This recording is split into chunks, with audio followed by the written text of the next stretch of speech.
tu regardes cette vidéo, t'es sûrement un au pair, ou tu vas le devenir. Mais si c'est pas le cas, t'inquiète pas, tu peux quand même la regarder. Avant de commencer, si tu veux voir plus de vidéos de ce genre, je t'invite à t'abonner et à activer les notifications. Pour toi qui ne sais pas ce que c'est un au pair, je l'ai expliqué tout ça dans une autre vidéo. Mais je vais t'expliquer très rapidement ce que c'est. Un au pair, c'est quelqu'un qui part à l'étranger, en l'occurrence aux États-Unis, pour s'occuper d'enfants pendant 1 an ou plus. Et c'est là que j'en viens aujourd'hui. Il y a beaucoup d'au pairs qui partent aux États-Unis et qui, comme moi, au bout d'1 an, n'en ont pas assez. Du coup, on a le choix d'étendre pendant 6, 9 ou 12 mois de plus. Ça s'appelle l'extension. L'extension, ça vous permet, en payant moins que la première année du programme, de rester une deuxième année. Après, je parle pour mon agence, je sais pas comment ça se passe avec les autres. Donc, la fin de la première année approche et tu dis putain, c'est passé sacrément vite quand même. J'ai envie de rester un peu plus. Comment rendre ça possible ? C'est pas compliqué. 6 crédits universitaires qui sont approximativement 72 heures de cours universitaires et les frais de programme de votre agence et pour la mienne en question 395 $. Comme je l'ai dit juste avant, pour rester 1 an de plus aux États-Unis, c'est pas cher du tout. Pour les crédits universitaires, vous avez plusieurs possibilités pour les valider. On a les week-end classes qui sont des week-ends intensifs de cours, donc pendant 2 ou 3 jours, juste de cours et à la fin vous partez avec un diplôme qui vous confirme par exemple 3 crédits. Donc que vous aurez à faire 2 fois.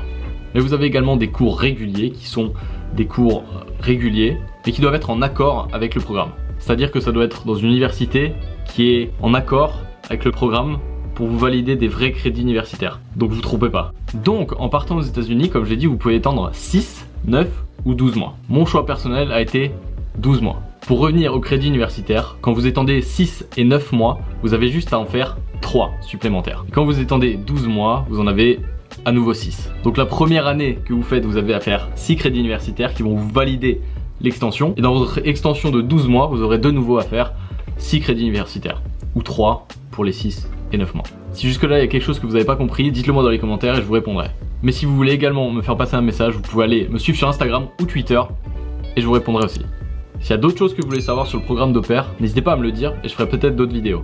D'accord, c'est bon, j'ai choisi d'étendre, je vais rester 1 année de plus aux États-Unis, mais où est-ce que je vais aller? Donc vous pouvez choisir le confort et rester dans votre famille actuelle, ou vous pouvez choisir une autre famille. Mais il y a un avantage à cette deuxième partie du programme. Pour votre deuxième année, vous pouvez choisir dans quel état vous voulez aller vivre. Et ça, c'est génial. Alors moi personnellement, ça va pas changer grand chose pour moi. J'habite en Californie et je veux rester en Californie. Mais par exemple, si vous habitez à New York pour votre première année et vous voulez déménager à Los Angeles, vous pouvez totalement choisir la Californie en état second et préciser Los Angeles pour essayer d'être à Los Angeles l'année suivante. Alors c'est pas garanti que vous allez tomber dans l'état dans lequel vous voulez être, mais il y a de grandes chances que ça arrive. Alors il y a aussi des taxes à payer, mais je pense pas que vous avez envie de parler d'impôts.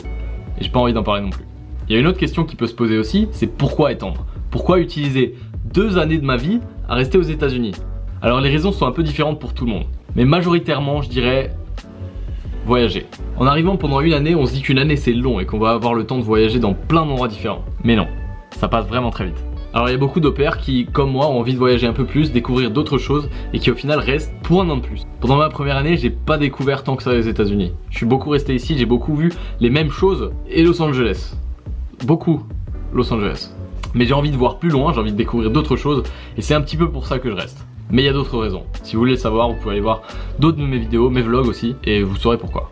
Ah oui, sachez que si vous étendez, peu importe la famille dans laquelle vous étendez et où elle se trouve, ils vous paieront l'avion pour aller les rejoindre. Normalement, on sait jamais. Voilà, à part ça, rien ne change normalement de la première année. Vous avez toujours une voiture fournie, une chambre pour vous, de l'argent toutes les semaines, à l'équivalent de 200 $ par semaine. Peut-être plus quand les familles sont généreuses ou riches, ça dépend. Mais sinon, rien ne change. Vous pouvez toujours kiffer votre vie aux États-Unis, et c'est important. Il y a beaucoup d'au pairs et de futurs au pairs qui sont venus me parler sur Instagram et me dire que je les ai inspirés à se lancer dans le projet, et je suis vraiment très content que ça vous ait inspiré. Merci. Vous pouvez, si vous le voulez, rentrer en France entre vos 2 années. Mais vous n'êtes pas obligé. Qu'est-ce que j'entends par là? Si, admettons que dans votre deuxième année, vous avez envie d'explorer un autre pays, autre que le Mexique et le Canada, par exemple le Costa Rica, vous devrez rentrer en France à la fin de votre première année pour refaire le visa. Mais si vous n'avez pas l'intention de quitter l'Amérique autre que le Canada, le Mexique et les États-Unis, vous n'avez pas besoin d'entrer en France, vous pouvez juste étendre votre visa et vous n'aurez pas besoin de faire l'aller-retour.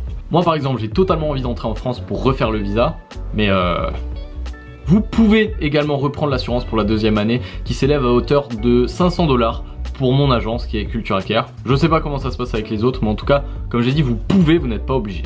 C'est préférable, mais encore une fois, J'espère en tout cas que j'ai couvert toutes les questions qui pouvaient se poser dans votre tête. Si jamais c'est pas le cas, n'hésitez pas à me le dire en commentaire sur Instagram ou sur Twitter. Comme je l'ai dit, je réponds à tout le monde. Et si cette vidéo vous a plu et que vous voulez en voir d'autres sur Chichi d'Opère ou pas, juste voir des vlogs comme ça de voyage, vous pouvez vous abonner à ma chaîne YouTube et activer les notifications, c'est très important. Et surtout, si vous êtes intéressé dans mon contenu, ben, ça vous aide à pas le manquer. Je vous retrouve en tout cas très vite pour de nouvelles vidéos. À la prochaine, prenez soin de vous, ciao.